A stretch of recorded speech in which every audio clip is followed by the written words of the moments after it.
Hello everyone, हम अपना second chapter कर रहे थे केमिकल इक्विलिब्रियम, जिसको हमने मैक्सिमम कवर अप कर लिया। आज हमें इसका लास्ट टॉपिक करना है। That topic is Le Chatelier's principal.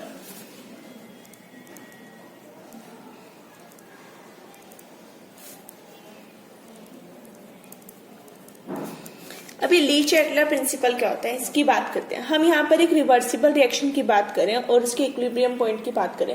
Means एक रिएक्शन जिसमें रिएक्टेंट से प्रोडक्ट भी बन रहा है और प्रोडक्ट से रिएक्टेंट भी बन रहा है। ठीक है, अब उस रिएक्शन के ऊपर क्या इफेक्ट होगा कंसंट्रेशन का, हमने क्या पढ़ना है, effect of concentration, temperature and pressure on equilibrium. उस रिवर्सिबल रिएक्शन में टेम्परेचर चेंज करने पे, प्रेशर चेंज करने पे और कंसंट्रेशन चेंज करने पर उसके इक्विलिब्रियम पॉइंट पे क्या इफेक्ट होगा, इसे सबसे पहले डिस्कस किया था एक फ्रेंच केमिस्ट ली चैटलर ने इन 1884 में। तभी से इस प्रिंसिपल को बोलते हैं हम ली चैटलर प्रिंसिपल। ठीक है, मीन्स अगर उसके ऊपर इफेक्ट को मतलब चेंज करें हम कंसंट्रेशन को, टेम्परेचर को या प्रेशर को, तो इक्विलिब्रियम किस डायरेक्शन में शिफ्ट होगा, आइदर टुवर्ड्स द प्रोडक्ट की तरफ और रिएक्टेंट की तरफ। उसे हम क्या बोलते हैं, हमारा ली चैटलर प्रिंसिपल।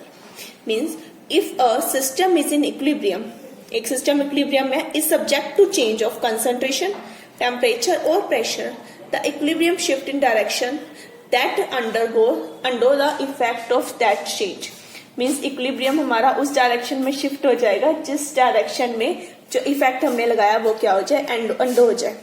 मीन्स जो इफेक्ट हमने लगाया वो क्या हो जाए, बिल्कुल उस पर खत्म हो जाए। उसे हम क्या बोलते हैं, हमारा ली चैटलर प्रिंसिपल। अब ली चैटलर प्रिंसिपल में हम तीन इफेक्ट देंगे। एक है कंसंट्रेशन का, एक है टेम्परेचर का, एक है प्रेशर का। हमने क्या करना है, इक्विलिब्रियम रिएक्शन में आइदर कंसंट्रेशन को, टेम्परेचर को या प्रेशर को चेंज करके देखना है और इक्विलिब्रियम किस डायरेक्शन में चेंज होना चाहिए जो उस इफेक्ट को क्या कर दे, अंडो कर दे, मीन्स उसे खत्म कर दे। सबसे पहले हम इसमें देखेंगे इफेक्ट ऑफ कंसंट्रेशन।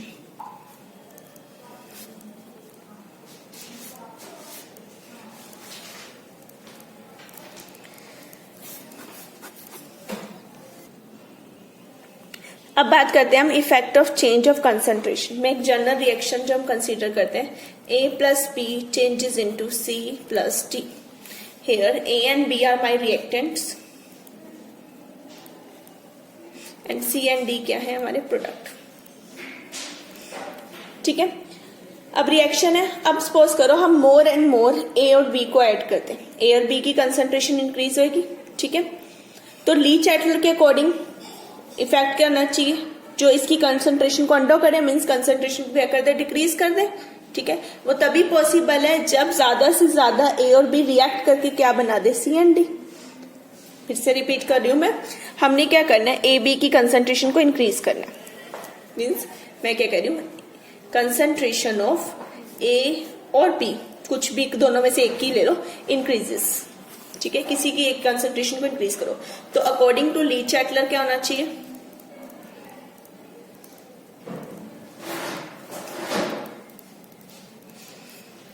ठीक है, जो इफेक्ट होगा, effect will decrease the concentration.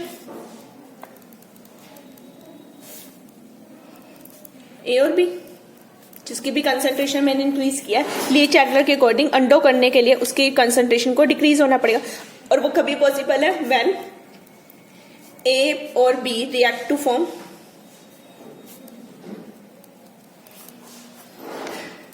C and D. अब मैंने रिएक्टेंट की कंसंट्रेशन बढ़ाई, उसको अंडो करने के लिए प्रोडक्ट में उसे चेंज करना पड़ेगा, means equilibrium shift into forward direction.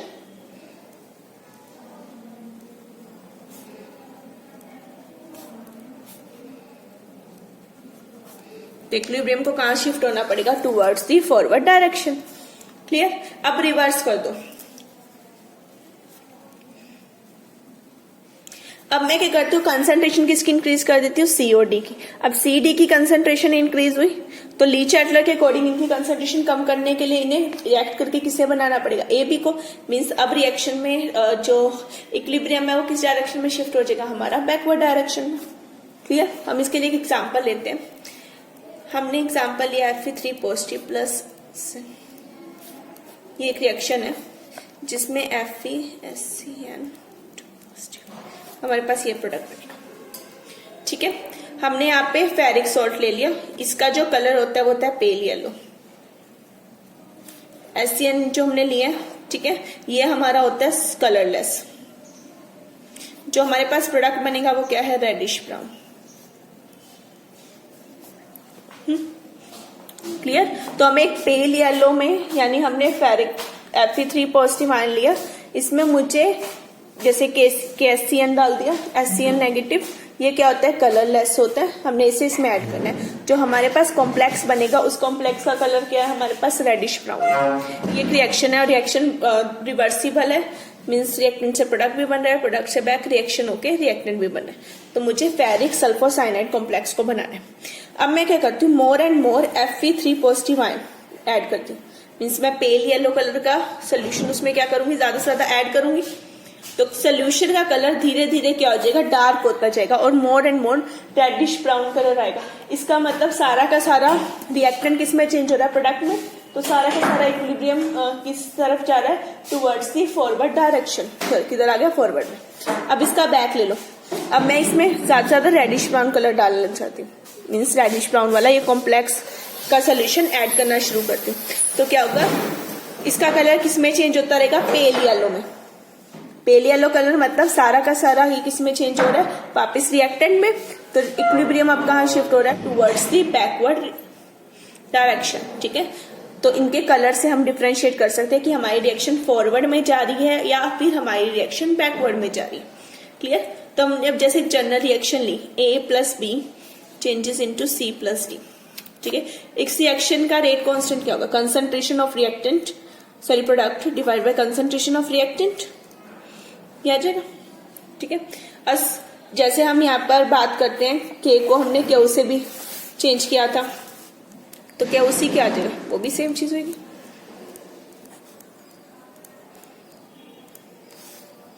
अगर A की कंसंट्रेशन इंक्रीज कर दो तो हम इसे इस फॉर्म में लिख सकते हैं। ठीक है, अब A या B जो भी कंसंट्रेशन आपने इंक्रीज करनी है, ठीक है, जितनी वो इंक्रीज होगी उतनी KC की वैल्यू क्या हो जाएगी, लेस हो जाएगी then KC।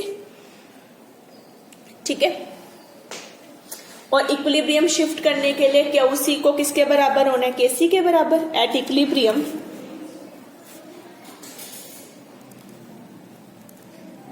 KC is equal to KC। AB की आपने वैल्यू इंक्रीज की, उतना ही KC चेंज होता रहा KC से, लेस हो गया। ठीक है, मीन्स एस A और B किसी की भी कंसंट्रेशन इंक्रीज होगी, KC become less than KC। At equilibrium लाने के लिए इसे इसके बराबर आना चाहिए, तो रिएक्शन उसकी क्या हो जाएगी, अपोजिट डायरेक्शन में शिफ्ट होगी। मीन्स आपको ये याद रखना है कि अगर आप रिएक्टेंट की कंसंट्रेशन बढ़ा रहे हो तो रिएक्शन फॉरवर्ड में जाएगी, अगर आप प्रोडक्ट की कंसंट्रेशन बढ़ा रहे हो तो रिएक्शन बैकवर्ड डायरेक्शन में जाएगी। ठीक है, तो यहाँ पर ये चीज हमने ध्यान रखनी है कि अगर रिएक्शन में रिएक्टेंट की कंसंट्रेशन इंक्रीज हो रही है तो इक्विलिब्रियम किस डायरेक्शन में शिफ्ट होगा, टुवर्ड्स दी फॉरवर्ड डायरेक्शन। अगर प्रोडक्ट की इंक्रीज हो रही है तो टुवर्ड्स दी बैकवर्ड डायरेक्शन। ये था मेरा इफेक्ट ऑफ कंसंट्रेशन। अब बात करते हैं इफेक्ट ऑफ टेम्परेचर की। अब मुझे टेम्परेचर को चेंज करना है। अब मेरे पास दो तरह की रिएक्शन होती है, एक होती है एक्सोथर्मिक रिएक्शन और एक होती है एंडोथर्मिक रिएक्शन। ठीक है, तो सपोज करो मैं एक एक्सोथर्मिक रिएक्शन ले लूं, जैसे कि N2 + 3H2 changes into ammonia. ठीक है, अमोनिया, इस केस के लिए डेल्टा H की वैल्यू है -92.4 किलो जूल। ये एक एक्सोथर्मिक रिएक्शन है। इसी को मैं ऐसे भी लिख सकती हूँ N2 + 3H2। ये हीट निकली है ना, तो यानी कि यहाँ पे प्लस होगी। एक्सो मतलब हीट निकल रही है, एंडो मतलब हीट इन्वॉल्व हो रही है। ठीक है, तो इस तरह से आ जाएगा। अब रिएक्शन क्या है हमारे पास, exothermic, means more and more heat निकल रही है। कौन सी रिएक्शन एक्सोथर्मिक है, अगर फॉरवर्ड है तो वो क्या है, एक्सोथर्मिक, और बैकवर्ड होती है तो वो क्या होती है, एंडोथर्मिक। क्योंकि इसमें हीट निकल रही है, इसमें हीट यूज हो रही है, तो ये क्या होगी, एंडोथर्मिक। ठीक है, अगर टेम्परेचर क्या हो, इंक्रीज हो, if temperature increases, temperature increase का होने का मतलब क्या, हीट सप्लाई होगी सिस्टम को, हीट सप्लाई होगी सिस्टम को, तो ली चैटलर ने क्या करना है, इसके अपोज वर्क करना है ताकि सारी की सारी हीट क्या हो जाए, अपोज हो जाए। मीन्स टेम्परेचर इंक्रीज हुआ तो ये किसकी तरफ फेवर करेगी, रिएक्शन इज फेवर्ड, जो फेवर्ड होगी वो कौन सी होगी, एंडोथर्मिक। टेम्परेचर इंक्रीज हुआ means more and more heat absorb हुई, अब वो हीट को उसने यूज करना है ना, तभी तो रिएक्शन इक्विलिब्रियम सेटअप होगा। तो जब टेम्परेचर इंक्रीज होगा तो रिएक्शन कौन सी फेवर होगी, एंडोथर्मिक। ठीक है, मींस एंडोथर्मिक रिएक्शन कब फेवर होगी, जब टेम्परेचर क्या होगा, हाई। अब टेम्परेचर कम कर दो तब कौन सी रिएक्शन फेवर होगी, तब होगी हमारी एक्सोथर्मिक। ठीक है, मींस एक्सोथर्मिक रिएक्शन किस पे फेवर होंगी, एट लो टेम्परेचर, और एंडोथर्मिक किस पे फेवर होंगी, एट हाई टेम्परेचर। क्लियर। अब आते हैं next effect, effect of pressure. अब मैं प्रेशर के इफेक्ट की बात करती हूँ। ठीक है, प्रेशर का जो इफेक्ट है इसको हम नंबर ऑफ मोल्स की टर्म्स में लेते हैं। क्या चेंज आ रहा है मोल्स में, हम उसकी बात करेंगे। मैं एग्जांपल ले रही हूँ, लाइक N2O4 डिसोसिएट हो रहा है 2NO2। ठीक है, ये रिएक्शन है, गैसेस स्टेट टू गैसेस में चेंज हो रहा है, एक रिवर्सिबल रिएक्शन। इधर नंबर ऑफ मोल 1 है, इधर कितने हैं, 2 मोल्स। ठीक है, तो जो फॉरवर्ड में, अगर मैं बात करूं फॉरवर्ड रिएक्शन की, ऊपर वाली रिएक्शन, तो नंबर ऑफ मोल 1 से किस में चेंज हो रहा है, 2 में, नंबर ऑफ मोल्स इंक्रीजेस। ठीक है, और बैकवर्ड में 2 मोल से किस में आ रहे हैं, 1 में, तो नंबर ऑफ मोल्स क्या हो रहे हैं, डिक्रीजेस। तो एक रिएक्शन में नंबर ऑफ मोल इंक्रीज हो रहे हैं, दूसरी रिएक्शन में नंबर ऑफ मोल क्या हो रहे हैं, डिक्रीज हो रहे हैं। तो अब जब प्रेशर होगा तो प्रेशर किसे वो करेगा, हमारा जो हमारा प्रेशर है, हमने यहाँ क्या करना है, प्रेशर को चेंज करना है ताकि हमारा, अब मैं सबसे पहले प्रेशर को क्या करती हूँ, इंक्रीज करती हूँ। इफ प्रेशर इंक्रीजेस, ठीक है, अब इक्विलिब्रियम को उस डायरेक्शन में शिफ्ट होना चाहिए जिस डायरेक्शन में प्रेशर क्या हो रहा है, डिक्रीज हो रहा है, ताकि प्रोसेस क्या हो जाए, उसका अंडो हो जाए। ठीक है, मींस प्रेशर इंक्रीज हुआ तो रिएक्शन उस डायरेक्शन में जाएगी जिसमें डिक्रीज हो जाएंगे नंबर ऑफ मोल्स। ठीक है, और नंबर ऑफ मोल्स किस में डिक्रीज हो रहे हैं, बैकवर्ड रिएक्शन में 2 से 1 आ रहा है, यानी किसे फेवर करेगी, ये बैकवर्ड रिएक्शन को। ठीक है, अब उल्टा कर दो, अब प्रेशर को मैं करती हूँ डिक्रीज, प्रेशर डिक्रीज होना तो अंडो करने के लिए दूसरी साइड प्रेशर इंक्रीज होना चाहिए, वो तब होगा जब इंक्रीज होंगे number of moles. Number of moles किसमें इंक्रीज है, यानी कि फॉरवर्ड रिएक्शन में। तो प्रेशर इंक्रीज होएगा तो रिएक्शन उस डायरेक्शन में जाएगी विच फेवर्स, जिसमें नंबर ऑफ मोल्स क्या हो जाए, डिक्रीज हो जाए। ठीक है, तो ये किसका था हमारा, ये था हमारा इफेक्ट ऑफ प्रेशर। क्लियर। तो अब हम इसी चीज को in the form of examples करेंगे, जो अलग अलग हमारे पास एग्जांपल्स हैं कि इसकी क्या क्या एप्लीकेशन है। 3 हमने इफेक्ट कर लिए, effect of concentration, effect of temperature and effect of pressure. अब इनके जो एग्जांपल है हम इनकी एप्लीकेशन की फॉर्म में पढ़ेंगे। ओके, अब हम डिस्कस करते हैं एप्लीकेशन ऑफ ली-चैटलर प्रिंसिपल। ये 3 इफेक्ट हमने पढ़ लिए, effect of concentration change, temperature change and pressure change. तो अब हम इन्हीं की एप्लीकेशन पढ़ेंगे। Our next topic is applications of Le Chatelier principal.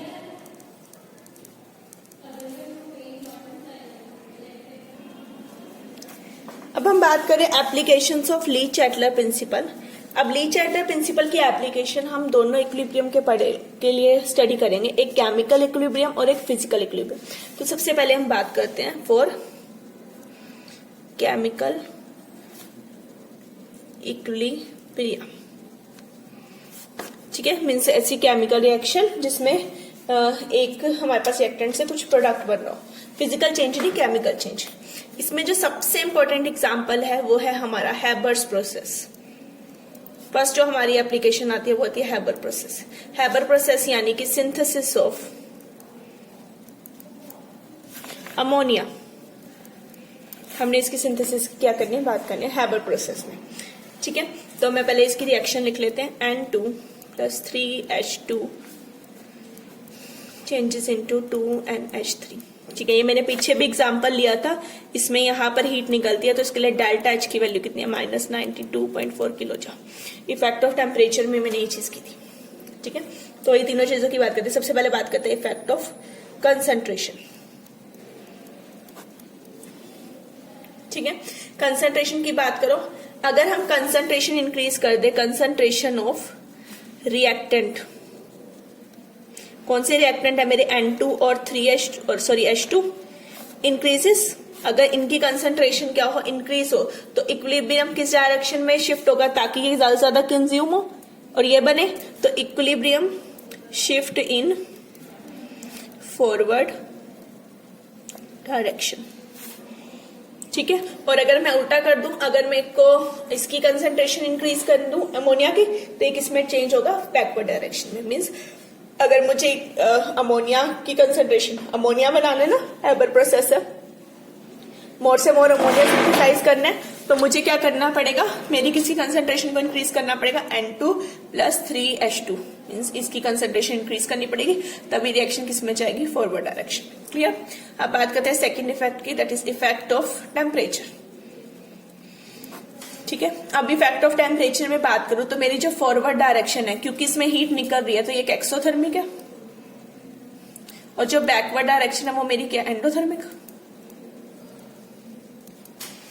ठीक है, हमने पीछे भी ये बात करी। अब मुझे अमोनिया ज्यादा से ज्यादा बनाना है, यील्ड किसकी चाहिए, अमोनिया की चाहिए, अमोनिया फेवर करना है हमें।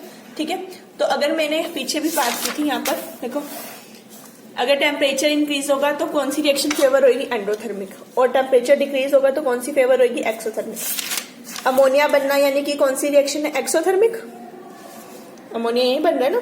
ठीक है, तो ये रिएक्शन क्या, exothermic. For more yield of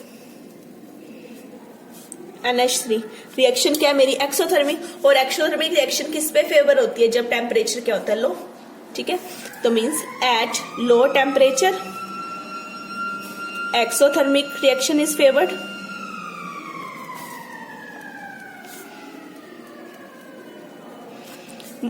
that is more yield of किसकी, अमोनिया की।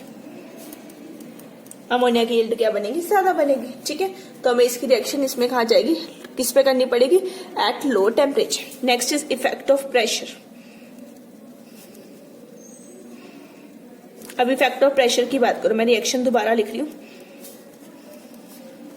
ये मेरे पास 1 मोल ये रहे, 3 मोल ये रहे, 2 मोल ये रहे, तो टोटल इधर है 4, इधर है 2। ठीक है, तो एक में नंबर ऑफ मोल डिक्रीज हो रहे हैं और एक में नंबर ऑफ मोल क्या हो रहे हैं, इंक्रीज हो रहे हैं। ठीक है, अब प्रेशर हाई होगा, हाई प्रेशर मतलब नंबर ऑफ मोल्स क्या आने चाहिए, डिक्रीज।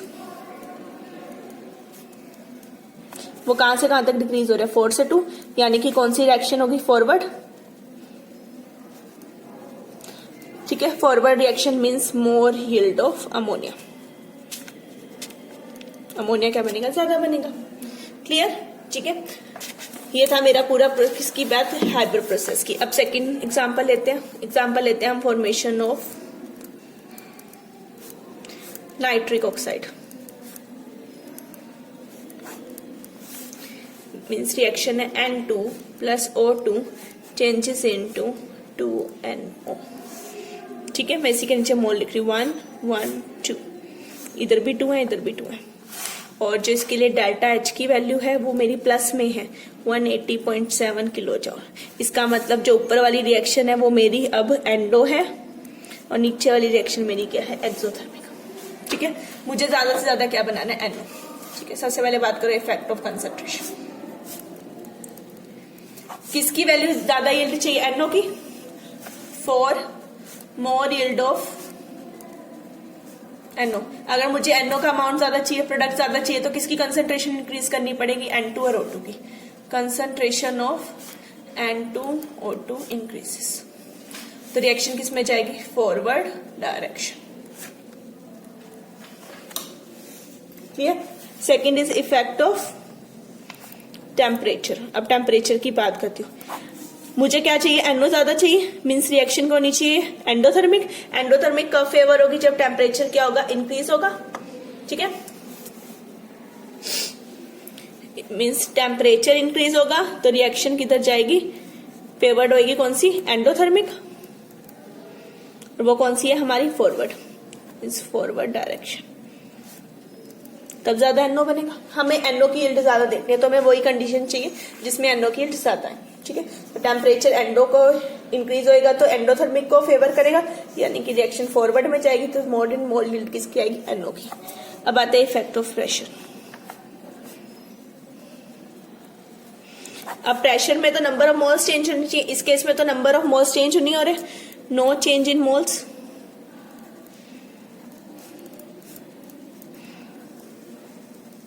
तो नो इफेक्ट ऑफ प्रेशर, तो प्रेशर का कोई इफेक्ट ही नहीं है। प्रेशर जो मर्जी रखो कोई फर्क नहीं है इस रिएक्शन में, क्लियर। नेक्स्ट थर्ड एग्जांपल हम लेते हैं contact process. Contact process means formation of sulphur trioxide.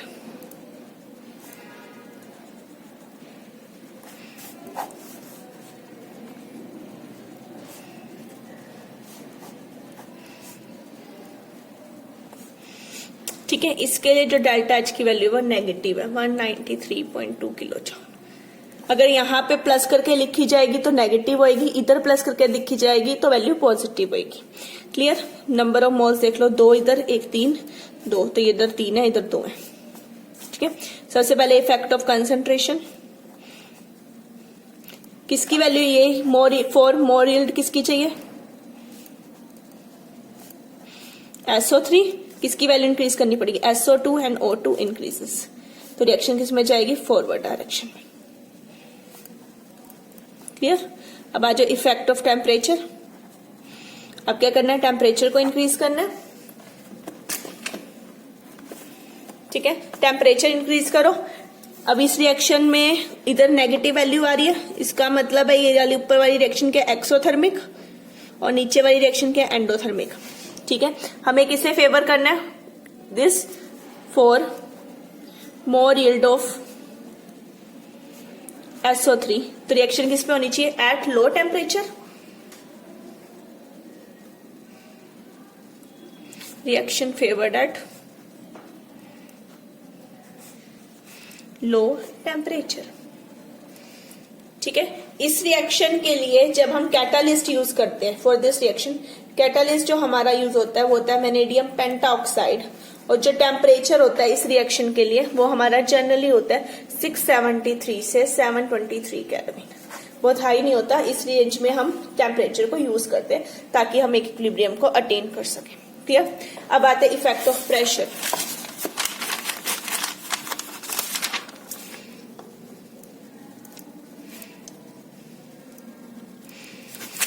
हमें क्या बनाना है, SO3 मीन्स रिएक्शन फॉरवर्ड में चाहिए। फॉरवर्ड में क्या हो रहा है, नंबर ऑफ मोल डिक्रीज हो रहे हैं। नंबर ऑफ मोल्स कब डिक्रीज होंगे, जब प्रेशर क्या होगा, इंक्रीज, ठीक है।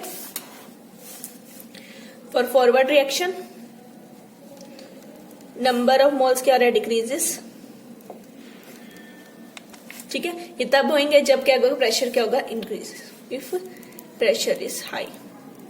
तो ये जनरली हाई प्रेशर पे होती है, which is 1.5 to 1.7 atmospheric pressure, इस प्रेशर पे, ठीक है। तो रिएक्शन कहां पे होगी, हाई प्रेशर पे, क्लियर हो गया। नेक्स्ट फोर्थ एग्जांपल लेते हैं। फोर्थ एग्जांपल है हमारा पोस्ट प्रोसेस। ये है हमारा फॉर्मेशन ऑफ यानी मैन्युफैक्चर ऑफ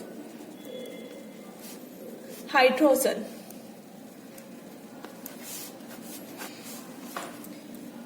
हम एग्जाम्पल में अपनी इक्वेशन लिखते हैं H2 plus CO plus water in the form of steam. हमारे पास क्या बन जाएगा, 2H2 प्लस CO2। इस रिएक्शन के डेल्टा H की वैल्यू होती है प्लस, इसके लिए 42 होती है, प्लस में होती है। प्लस का मतलब है ऊपर वाली रिएक्शन है एंडोथर्मिक, नीचे वाली रिएक्शन है एक्सोथर्मिक, ठीक है। ये हमारी होती है, इसे हम बोलते हैं water gas. Number of mole देख लो, 1 1 1 2 1, तो टोटल इधर भी 3 है और इधर भी क्या है, 3, क्लियर। सबसे पहले बात करते हैं इफेक्ट ऑफ कंसंट्रेशन। किसको इंक्रीज करना है, H2 को, फॉर मोर यील्ड ऑफ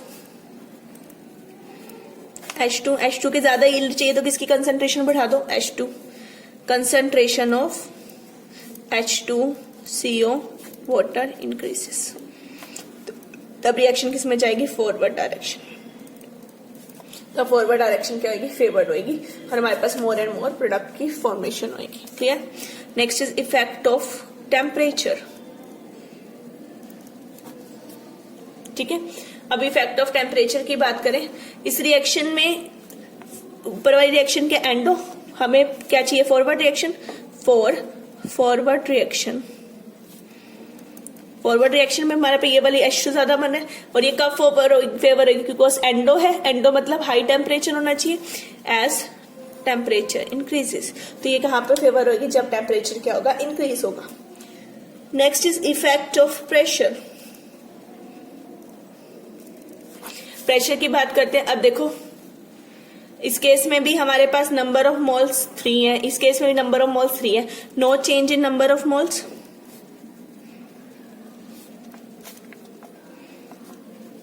अगर नंबर ऑफ मोल्स नहीं चेंज हो रहे तो no change of effect, no effect of pressure, तो प्रेशर के ऊपर ये क्या होगी, इंडिपेंडेंट होगी। ठीक है, तो ये हमारे कुछ एग्जांपल थे जिसमें केमिकल इक्विलिब्रियम हो रहा है, जिसमें मेन एग्जांपल हमने हैबर प्रोसेस का किया, फिर नाइट्रिक ऑक्साइड की फॉर्मेशन की, कॉन्टैक्ट प्रोसेस किया और बॉस्ट प्रोसेस किया। इनमें से हैबर प्रोसेस कई बार एग्जाम में पूछा जाता है। ठीक है, तो ये तो थे हमारे केमिकल इक्विलिब्रियम। अब हम दूसरे इक्विलिब्रियम लेते हैं फॉर फिजिकल इक्विलिब्रियम, उनके लिए बात करते हैं, उन पे ली-चैटलर प्रिंसिपल कैसे अप्लाई होगा। ठीक है, सबसे पहला जो इसमें एग्जांपल लेते हैं हम आइस वाटर सिस्टम लेते हैं, मींस मेल्टिंग ऑफ आइस। इसका जो फर्स्ट एग्जांपल है मेल्टिंग ऑफ आइस, तो मींस मैं आइस को लूंगी, आइस को थोड़ी सी हीट प्रोवाइड करेंगे तो रिएक्शन किस में चेंज हो जाएगी, हमारी वाटर में। ठीक है, अब हम यहाँ पे बात करेंगे वॉल्यूम की, बिकॉज नंबर ऑफ मोल्स तो सेम रहेंगे ना। वॉल्यूम देखो, इसकी वॉल्यूम कम है बिकॉज ये सॉलिड है, तो sorry ice has more volume.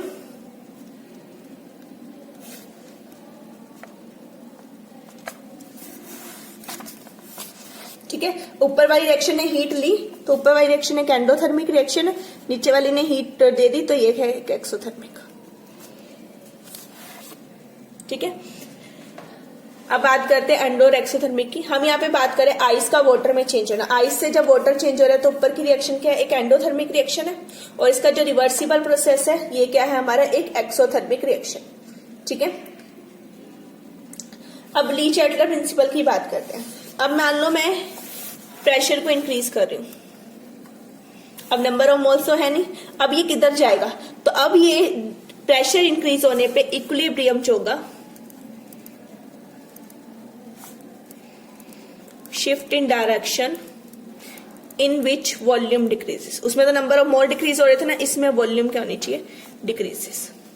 ठीक है, तो अगर मुझे आइस से सॉलिड ज्यादा आइस को मेल्ट करके वाटर बनाना है तो मुझे प्रेशर को क्या करना पड़ेगा, इंक्रीज करना पड़ेगा। ठीक है, मीन्स हमारी फॉरवर्ड डायरेक्शन रिएक्शन क्या होगी, फेवर्ड होगी। ठीक है, जनरली लगता है कि सॉलिड से लिक्विड जाएंगे तो वॉल्यूम इंक्रीज होगी, पर आइस की वॉल्यूम थोड़ी ज्यादा होती है as compare to water. Ice का जो केस स्ट्रक्चर होता है आपने फर्स्ट ईयर की इनऑर्गेनिक में पढ़ा हुआ है, उसी रीजन से इसकी वॉल्यूम यहाँ पे ज्यादा और इसकी वॉल्यूम यहाँ पे कम है। क्लियर, एक चीज आ गई। अब सेकंड ले लो, प्रेशर का टेम्परेचर का चेंज, इफेक्ट ऑफ टेम्परेचर। अब टेम्परेचर की बात करो, अब टेम्परेचर इंक्रीज होगा तो इक्विलिब्रियम किस डायरेक्शन में जाएगा, जहां पर वो यूज हो जाना चाहिए, यानी कि वो किस में जाएगा, एंडोथर्मिक रिएक्शन होगी। अगर टेम्परेचर इंक्रीज होगा तो मोर एंड मोर वाटर फॉर्मेशन होगी। टेम्परेचर इंक्रीजेस तो कौन सी रिएक्शन फेवर होगी, फॉरवर्ड रिएक्शन फेवर्ड। ये तो पिछले वैसे ही है, बस प्रेशर का याद रखना है, यहाँ पे वॉल्यूम आ जाएगा बिकॉज नंबर ऑफ मोल है, और कंसंट्रेशन का कोई फर्क नहीं है बिकॉज कोई अलग अलग कंसंट्रेशन के रिएक्टेंट्स नहीं लिए हमने। क्लियर, अब सेकंड लेते हैं, दूसरा इक्विलिब्रियम में मेल्टिंग लिया है, अब वेपराइजेशन ऑफ वाटर। तो वाटर से किस में चेंज होना है, वाटर को थोड़ी सी हीट प्रोवाइड करेंगे तो वो किस में चेंज हो जाता है, वो वेपर्स में। ठीक है, ऊपर का प्रोसेस क्या एंडोथर्मिक, नीचे का प्रोसेस क्या एक्सोथर्मिक। ठीक है, वाटर की वॉल्यूम क्या लेस और वेपर की वॉल्यूम तो बहुत ज्यादा होती है, तो मोर वॉल्यूम। अब प्रेशर इंक्रीज होएगा तो वॉल्यूम कम की तरफ जाना पड़ेगा, हमें तो मोर वेपर्स बनाने हैं, तो प्रेशर को क्या करना पड़ेगा, डिक्रीज करना पड़ेगा। प्रेशर डिक्रीज होगा तो इक्विलिब्रियम किस डायरेक्शन में जाएगा,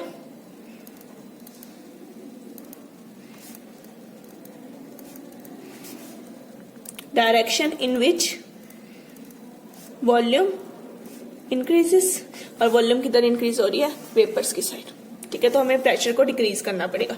और टेम्परेचर क्या होगा, फिर से इंक्रीज होगा, टेम्परेचर इंक्रीज होगा तो फॉरवर्ड रिएक्शन क्या होगी, फेवर होगी।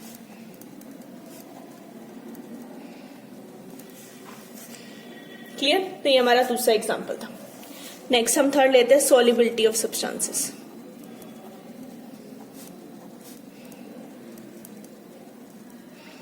अब दो सब्सटेंस को क्या करना है, मिक्स करना है। ठीक है, फॉर एग्जांपल मैं लेती हूँ अमोनियम क्लोराइड को ले लेती हूँ। कुछ साल्ट होता है जैसे अमोनियम क्लोराइड, जब इन्हें डिसॉल्व करते हैं तो इनकी जो रिएक्शन होती है वो क्या होती है, एंडोथर्मिक रिएक्शन।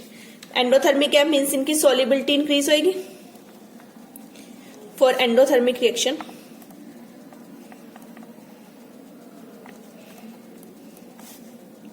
सॉल्युबिलिटी इंक्रीज होगी विद इंक्रीज ऑफ टेम्परेचर। ठीक है, कुछ ऐसे होते हैं जिनमें हीट निकलती है, जैसे ये तो एग्जांपल किसका होता है, अमोनियम क्लोराइड का। फॉर एक्सोथर्मिक, एक्सोथर्मिक के लिए उल्टा हो जाएगा। ठीक है, उनमें सॉल्युबिलिटी क्या होगी, डिक्रीज होगी विद इंक्रीज ऑफ टेम्परेचर। उल्टा इससे, जैसे हमारा एग्जांपल ले लो सोडियम हाइड्रोक्साइड, उनमें हीट निकलती है। ठीक है, कैल्शियम के एग्जांपल ले लो, कैल्शियम कार्बोनेट, ये सारे जो एग्जांपल आएंगे इन सब के केस में क्या होगा, ये एक्सोथर्मिक रिएक्शन होती है, तो इनमें टेम्परेचर इंक्रीज होगा तो सॉल्युबिलिटी क्या आएगी, डिक्रीज हो जाएगी। क्लियर, ये थर्ड था हमारे पास। नेक्स्ट एग्जांपल हम लेते हैं गैस सॉल्यूशन सिस्टम।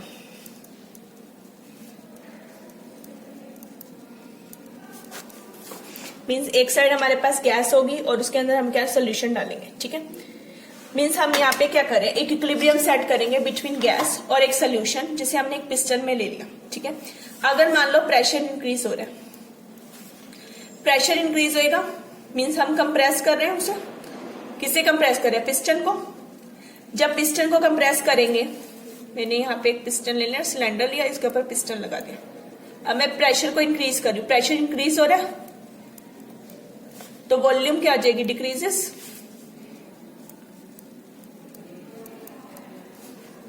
पिस्टन नीचे की तरफ जाएगा ना, तो वॉल्यूम क्या आ जाएगी, डिक्रीजेस।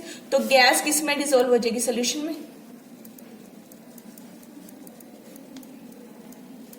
ठीक है, मींस प्रेशर इंक्रीज होने पे क्या हुआ, सॉल्युबिलिटी इंक्रीज हो गई।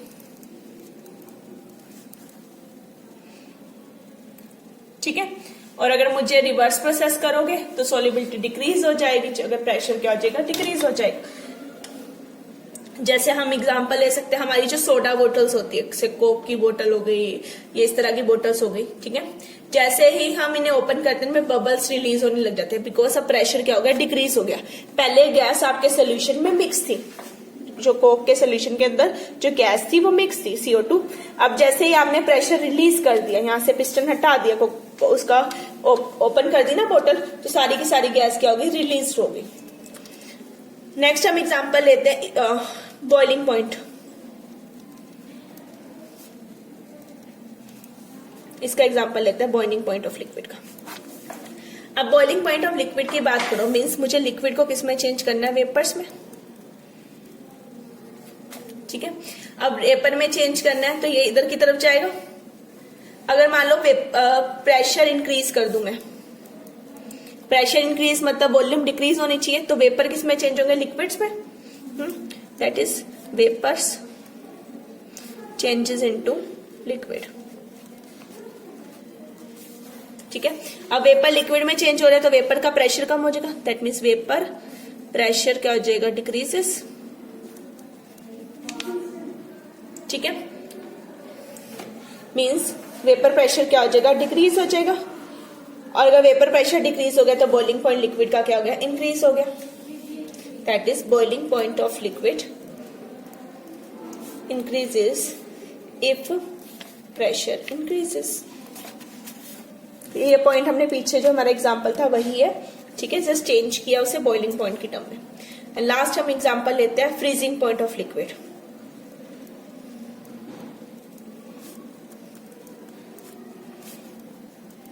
लिक्विड कह लो और मेल्टिंग पॉइंट ऑफ सॉलिड कह लो, एक ही बात है।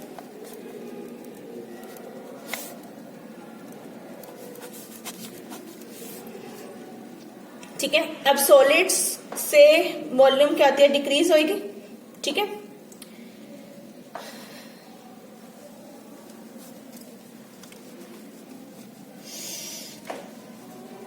तो मीन्स अगर मैं प्रेशर को इंक्रीज करूं तो मेल्टिंग पॉइंट यहां पे कहना चाहिए, if pressure increases melting point जो भी हम ले रहे हैं वो क्या हो जाएगा, डिक्रीज होगा।